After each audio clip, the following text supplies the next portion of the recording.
It's offside, and we are still in the moment. We are still getting views from fans, and I'm here with a Chelsea fan dictionary, as it's popularly known. Tell me about today's match. Well, I'm impressed for today's match, and I will tell you the 4-2-3-1 formation that Enzo Maresca used today is a top-notch one. And I want to also congratulate the Copenhagen boys. I believe Kip Strop, the coach for Copenhagen, did fantastic well. Playing the 5-4-1 formation was a good one.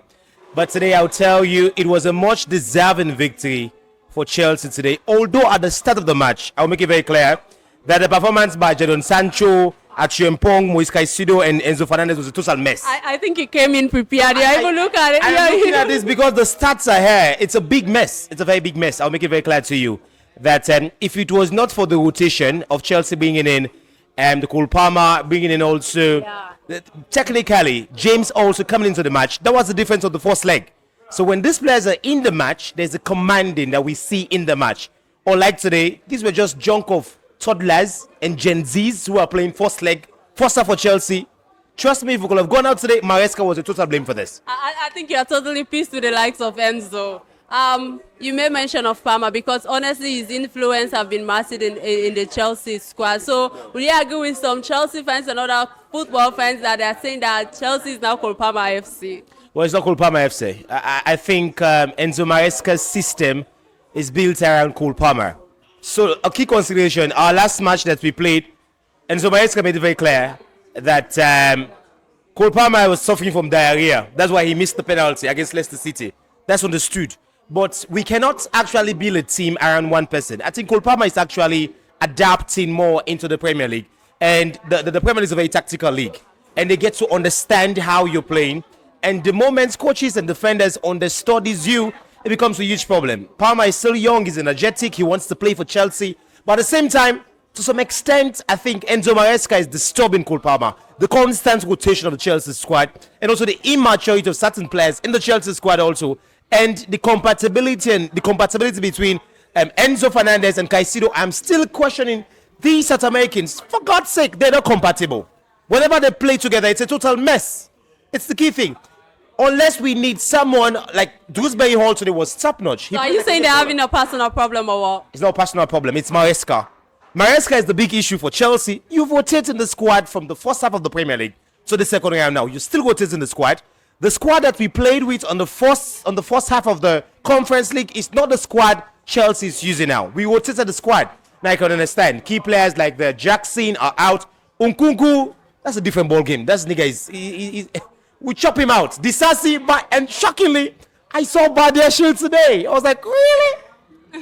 But Badiashile was surprising for me today. He did very well. But I'll tell you, Chelsea squad, I think Palmer is the key player for now. And we need to build the team around him. He's constraining. It might be health or mentally, he might be fatigued. I can't tell anyway. But the constant rotation of the squad, do you think that maybe it's because there's a lot of players in the dressing room or what? Well, Chelsea, as they called us, as the 48 team squad.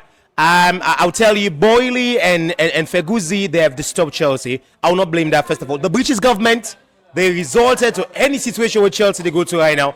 The British government is responsible. Forcing Abramovich because they claim he's an oligarch.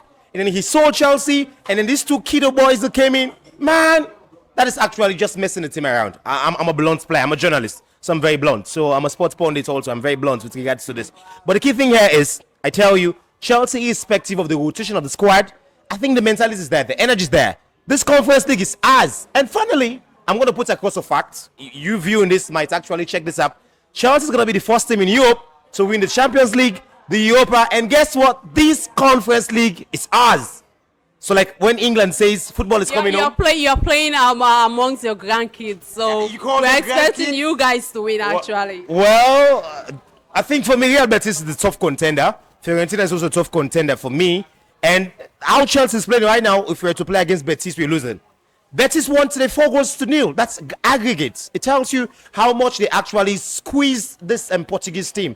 Is it Victoria Gumerez or so? I can't recall the name. But it tells you how much Betis picked up the form when Anthony and Isco, the bond they have, they gave energy and the synergy of themselves. It has actually sparked the Real Betis. We're not playing amongst our grandchildren.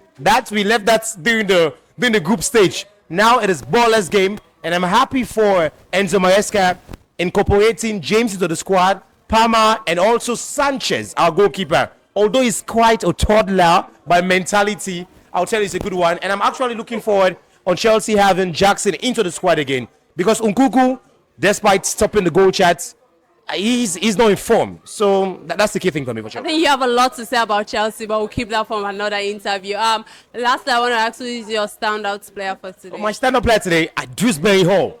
Dewsbury and also Jorgensen, well, he kept... They actually had only one shot. They had one save for Chelsea. So the back line wasn't that pressured today. It was due to the formation that Copenhagen used, 5-4-1. I think they were more defensive today, considering the fact they were playing against Chelsea. Chelsea using 4-2-3-1 formation. It tells you how attacking minded we were. But I think Thais George is a good bowler also. But I was impressed with Dewsbury. He played like Mortgage today. I was like, this British-born nigga is actually It seems like you are still living in the moment. Yeah, of course. And funnily, I was anticipating for Manchester United to lose, but they won, and we are part of the English squad. So I think the joy would have been completed if United lost. Even me, I should have been more happy. Well, for me, I think Real Sociedad spoils the match, and then also Zabal, and also the entire squad. The referee had a problem today for United's match. I think he to some extent he loses cool, almost giving 3 penalties away. What's wrong with a nigga? So I think it was a good one, but I think I want the English team to perform well, because if United is to win this is not a United conversation. If they win this, I think it's a bold step for England, having 5 teams to represent them in the Champions League. Chelsea also winning the Conference League. We're going to qualify for the Champions League. We know the fourth position is ours, but for the Chelsea team for now, let us put more emphasis on the Premier League for the 4th or 3rd spot, and also let's aim to win the Conference League. That's the perfect route to Europe next season. All right, thank you so much for this very much. interview. Thank you.